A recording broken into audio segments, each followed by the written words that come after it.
Good morning बच्चों, मैं कमलेश सक्सेना आज आपको ऑनलाइन कक्षा कार्य में पढ़ाऊंगी हिंदी व्याकरण। आज हम हिंदी व्याकरण में पढ़ेंगे पाठ 16 जिसका नाम है अव्यय या अविकारी शब्द। तो आइए पाठ को पढ़ना शुरू करते हैं। संज्ञा, सर्वनाम, विशेषण और क्रियापदों का अध्ययन करते समय आपने देखा कि इनके रूप लिंग, वचन तथा कारक आदि के अनुसार बदलते हैं, अतः इन्हें अविकारी शब्द कहते हैं, यानी कि इसलिए इन्हें विकारी शब्द कहते हैं। हिंदी में कुछ अन्य शब्द हैं जिनके रूप नहीं बदलते, इन्हें अव्यय या अविकारी शब्द कहते हैं। जैसे हैं सचिन आज घर जाएगा, राकेश और शशांक मेरे मित्र हैं। इसकी परिभाषा है अव्यय वे शब्द हैं जिनमें लिंग, वचन, पुरुष, काल आदि के कारण कोई परिवर्तन नहीं होता। अव्यय के अपरिवर्तित रूप को देखिए। वह गीता धीरे धीरे चलने लगी, क्या होगा? वह लड़कियां धीरे धीरे चलने लगी, तो इसमें कोई भी परिवर्तन नहीं हो रहा है। अब है अव्यय के मुख्य भेद। अव्यय के मुख्य 4 भेद होते हैं: क्रिया विशेषण, संबंध बोधक, समुच्चय बोधक और विस्मयादि बोधक। इसमें सबसे पहले क्रिया विशेषण। निम्नलिखित वाक्यों में नीचे रंगीन शब्द को ध्यान दीजिए। गरिमा मंद मंद मुस्कुरा रही है, तुम वहाँ क्या कर रहे हो?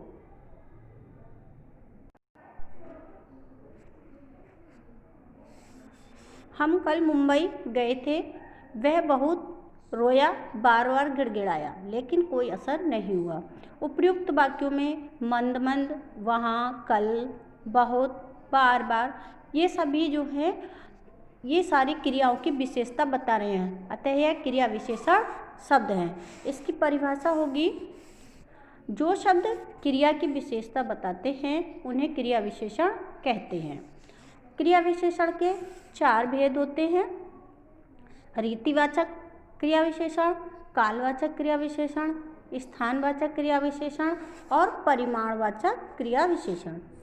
सबसे पहले पढ़ेंगे रीतिवाचक क्रिया विशेषण। इसकी परिभाषा है: जिन क्रिया विशेषण शब्दों से क्रिया के होने का ढंग या रीति की विशेषता का बोध होता है, यानी कि पता चलता है, उन्हें रीतिवाचक क्रिया विशेषण कहते हैं। पहला जैसे कि है प्रेशर कुकर अचानक फट गया, सैनिक शत्रुओं की चौकी की ओर धीरे धीरे बढ़ने लगे। दूसरा है रीतिवाचक क्रिया विशेषण के कुछ जो हैं इसमें उदाहरण दे रखे हैं, जैसे सहसा, हाथों हाथ, सुखपूर्वक, अवश्य, निसंदेह, जरूर, सचमुच, बेशक, शायद, संभवतः, प्राय, बहुधा, कदाचित, अक्सर, क्यों, किस लिए, अतएव, कभी नहीं, ठीक आदि। दूसरा है कालवाचक क्रिया विशेषण। कालवाचक क्रिया विशेषण की परिभाषा है: जिन क्रिया विशेषण शब्दों से क्रिया के समय की विशेषता का बोध होता है, यानी कि पता चलता है, उन्हें कालवाचक क्रिया विशेषण कहते हैं। इसका उदाहरण है: यह पत्र संपादक को तुरंत दे दो, ढोल बजा है, अब अर्जुन नाचेगा। तो उपरोक्त वाक्यों में तुरंत और अब जो है ये कालवाचक क्रिया विशेषण है। कालवाचक क्रिया विशेषण के कुछ अन्य शब्द भी हैं, जैसे आज, कल, अब, जब, अभी, प्रातः, सायं, हमेशा, लगातार, सदैव, दिन भर, निरंतर, हर बार, प्रतिदिन, प्रतिवर्ष आदि।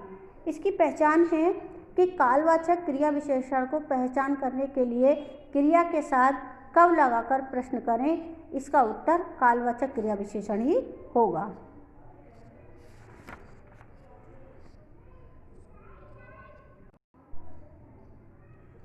तीसरा है हमारा स्थानवाचक क्रिया विशेषण।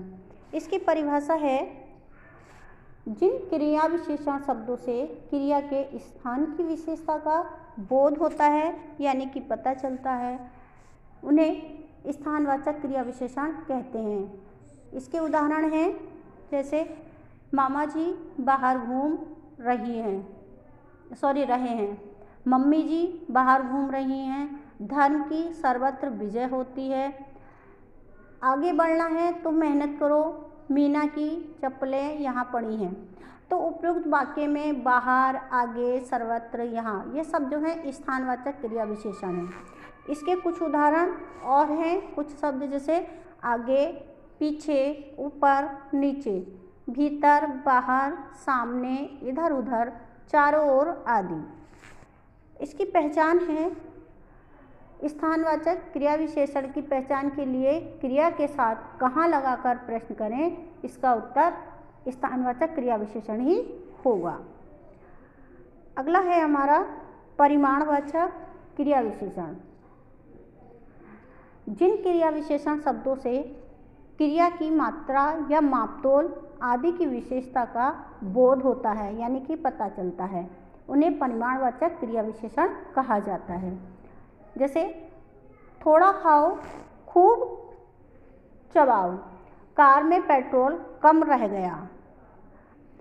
तो ये थोड़ा, खूब, ये सब क्या है, ये परिमाणवाचक क्रिया विशेषण है। इसकी पहचान है कि क्रिया के साथ कितना, कितनी प्रश्न करने से प्राप्त उत्तर क्रिया विशेषण का परिमाणवाचक रूप होता है। क्रिया विशेषण और विशेषण में अंतर।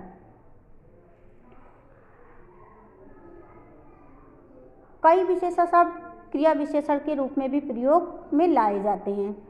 विशेषण शब्द जब क्रिया से पहले आएंगे तो तभी वे क्रिया विशेषण होंगे, यदि वे संज्ञा से पहले आएंगे तो वे विशेषण ही रहेंगे। इसका उदाहरण है जैसे कि राहुल कम बोलता है, तो ये क्या है, ये क्रिया विशेषण है। दूसरा है राहुल चाय में कम चीनी पीता है, तो ये विशेषण हो गया।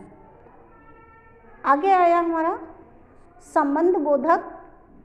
निम्नलिखित वाक्यों में रंगीन शब्द देखिए, गुरुजी के साथ शिष्य भी आएंगे, नेता के पीछे चापलूस चल रहे हैं, हैदराबाद के निकट गोला कोंडा है, झरने के आसपास पहाड़ियाँ हैं, जमालपुर के बाद मुंगेर आएगा।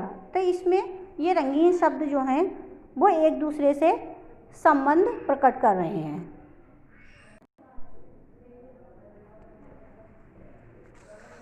उपरोक्त वाक्यों में आए के साथ, के पीछे, के निकट, के आसपास, के बाद शब्द संबंध बोधक हैं। इसकी परिभाषा है, संज्ञा और सर्वनाम के बाद आकर उनका संबंध वाक्य के अन्य शब्दों के साथ प्रकट करने वाले शब्दों को संबंध बोधक अव्यय कहते हैं।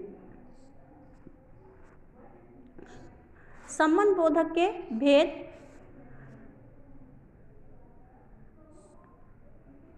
संबंध बोधक के भेदों के 3 आधार हैं, प्रयोग, अर्थ और उत्पत्ति। पहला है प्रयोग के आधार पर संबंध बोधक। संबंध बोधक संबंध यानी कि संबंध संज्ञा की विभक्तियों के पश्चात आने वाले संबंध बोधक शब्दों को संबंध बोधक कहते हैं। जैसे नीना के अतिरिक्त मधु भी पार्टी में थी, पाउडर के साथ शैम्पू मुफ्त मिलेगा, घी के बिना सब्जी नहीं बनेगी, प्रवीण से पहले नवीन को बुलाओ। असंबंध बोधक। असंबंध यानी कि संबंध बोधक संज्ञा के पहले हुए रूपों के पश्चात आने वाले संबंध बोधक शब्दों को असंबंध संबंध बोधक कहते हैं। मजदूरों तक सीढ़ी पहुंचा दो, भाई मुट्ठी भर चावल को तरसते रहे। दूसरा है अर्थ के आधार पर संबंध बोधक के भेद। समतावाचक। समतावाचक में सा, अनुसार, तरह, समान, जैसे, भांति, बराबर। पृथकतावाचक अलग, परे, दूर, हटकर। विनिमय वाचक बदले, एवज, स्थान, जगह। संग्रहवाचक मात्र, तक, पर्याप्त, भर। स्थानवाचक यहाँ, नीचे, पीछे, वहाँ, दूर। साधनवाचक माध्यम, द्वारा, सहारे, जरिए आदि। विरोधवाचक विरुद्ध, खिलाफ, विपरीत, प्रतिकूल। संघवाचक साथ, समेत, संग, सहित आदि।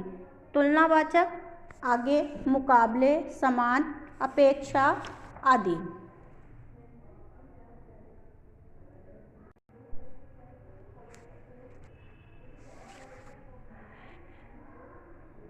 व्यतिरेक वाचक रहित, अतिरिक्त, सिवा, बिना, अलावा, बगैर आदि।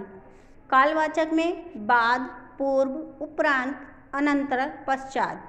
हेतुवाचक में होगा चलते, वास्ते, कारण, खातिर, लिए, हित आदि। तीसरा है उत्पत्ति के आधार पर संबंध बोधक के भेद, मूल संबंध बोधक और यौगिक संबंध बोधक। मूल संबंध बोधक होंगे हिंदी, संस्कृत, उर्दू भाषाओं के संबंध बोधक शब्दों जो मूल शब्दों से ही संबंध बोधक हैं, उन्हें मूल संबंध बोधक कहते हैं। यौगिक संबंध बोधक संज्ञा, विशेषण, क्रिया और क्रिया विशेषण शब्दों से बनने वाले संबंध बोधक यौगिक संबंध बोधक कहलाते हैं। क्रिया विशेषण तथा संबंध बोधक में अंतर। यदि अव्यय शब्द क्रिया की विशेषता बताने के साथ अन्य किसी संज्ञा सर्वनाम के साथ संबंधित हो तो संबंध बोधक कहलाता है, अन्यथा वह क्रिया विशेषण है। इसके उदाहरण है जैसे दिव्या स्वाति से मधुर गाती है, तो ये संबंध बोधक है। दूसरा है दिव्या मधुर गाती है, तो ये क्रिया विशेषण होगा।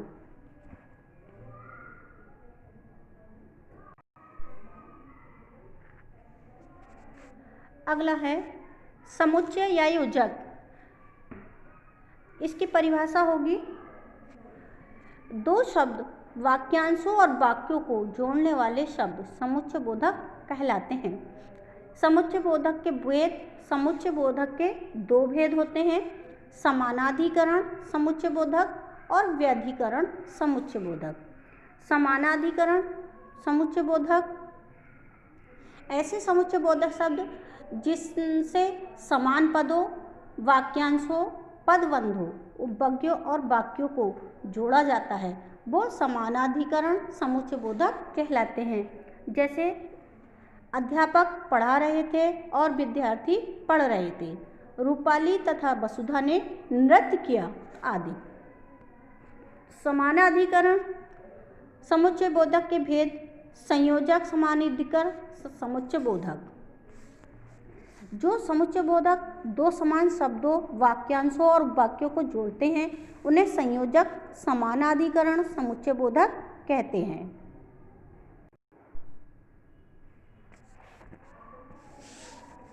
दूसरा है विभाजक समानाधिकरण समुच्चय बोधक। जो समुच्चय बोधक अव्यय शब्दों, वाक्यांशों तथा उपवाक्यों में विभाजन तथा विकल्प करते हैं, उन्हें विभाजक समानाधिकरण समुच्चय बोधक कहते हैं। या, नहीं, तो, ना, कि, अथवा, चाहे, या, यानी आदि शब्द इसी के उदाहरण हैं।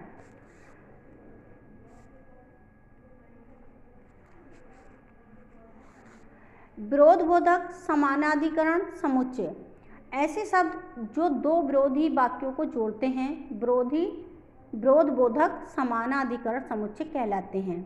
जैसे सूरज नहीं आया बल्कि बबली भी आई। अमृता को अमृतसर जाना था परंतु ना जा सकी। अगला है परिमाण बोधक समानाधिकरण समुच्चय बोधक।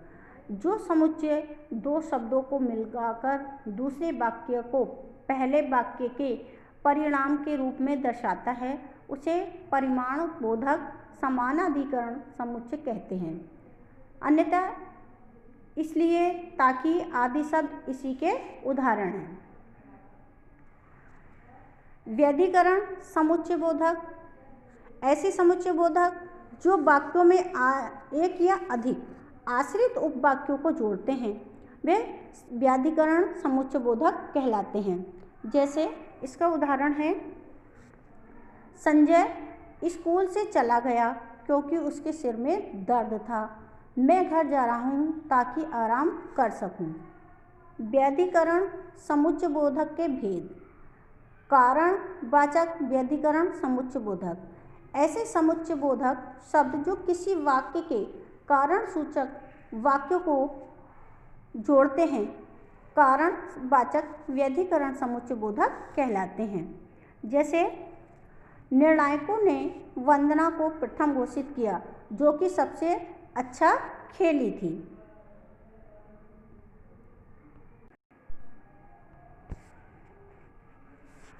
टेलीफोन कट गया क्योंकि बिल जमा नहीं किया गया था। अगला है स्वरूपवाचक व्याधिकरण समुच्चय बोधक ऐसे समुच्चय बोधक जो बाद वाले उपवाक्यों से पूर्व लगकर प्रथम वाक्य के रूप को स्पष्ट करते हैं। स्वरूपवाचक व्याधिकरण समुच्चय बोधक कहलाते हैं। इसके उदाहरण हैं, भ्रष्टाचारी नेता ऐसा भाषण दे रहा है मानो धर्मपुत्र युधिष्ठिर हो। पूरी कक्षा मानती है कि मनोज सर्वश्रेष्ठ अध्यापक है। उद्देश्यवाचक व्याधिकरण समुच्चय बोधक ऐसे समुच्चय बोधक जो सर्वप्रथम उपवाक्य के उद्देश्य को प्रकट करते हैं उद्देश्यवाचक व्याधिकरण समुच्चय कहलाते हैं। ये समुच्चय बोधक दूसरे उपवाक्यों के आरंभ में लगते हैं ताकि के लिए जो कि आदि इसी के उदाहरण हैं। संकेतवाचक व्याधिकरण समुच्चय बोधक ऐसे समुच्चय बोधक जो दो उपवाक्यों के शुरू में लगकर दोनों उपवाक्यों को जोड़ते हैं संकेतवाचक व्याधिकरण समुच्चय बोधक कहलाते हैं। यदि, तो, अगर, जब, तब, चाहे, परंतु, यद्यपि, तथापि आदि शब्द इसी के उदाहरण हैं।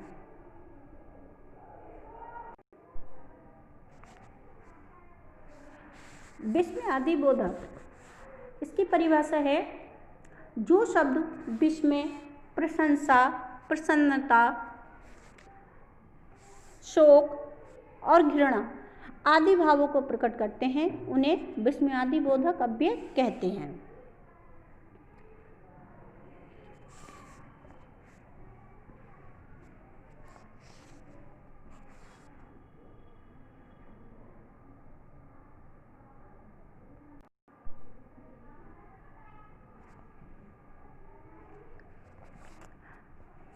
विकारी शब्दों का विस्मय बोधक के रूप में प्रयोग कई बार विकारी शब्दों का विस्मय बोधक के रूप में भी प्रयोग होता है। जैसे संज्ञा, बाप रे बाप, छोटी सी लड़की और इतनी बड़ी जुबान। सर्वनाम में, क्या तुम प्रथम आ गए।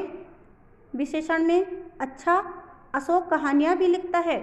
क्रिया में, पढ़ो, पढ़ाई ही काम आती है। इसके महत्वपूर्ण तथ्य हैं कि जो शब्द क्रिया की विशेषता बताते हैं उन्हें क्रिया विशेषण कहते हैं। क्रिया विशेषण के 4 भेद होते हैं, रीतिवाचक, कालवाचक, स्थानवाचक और परिमाणवाचक। जिन शब्दों द्वारा संज्ञा या सर्वनाम शब्दों का संबंध वाक्य के अन्य शब्दों से जुड़ता है वे संबंध बोधक कहलाते हैं। जो शब्द दो शब्द वाक्यांशों या वाक्यों को आपस में जोड़ते हैं उन्हें समुच्चय बोधक कहते हैं। समुच्चय बोधक 2 प्रकार के होते हैं, समानाधिकरण समुच्चय बोधक और व्याधिकरण समुच्चय बोधक। मन के भावों को प्रकट करने के लिए जो शब्द अनायासी मुख से निकलते हैं उन्हें विस्मयादि बोधक शब्द कहते हैं। तो बच्चों, ये हमारा पाठ 16 था जिसका नाम था अव्यय या अविकारी शब्द। इसको मैंने आपको पढ़ाया, समझाया। मुझे उम्मीद है कि आपकी समझ में आ गया होगा। धन्यवाद।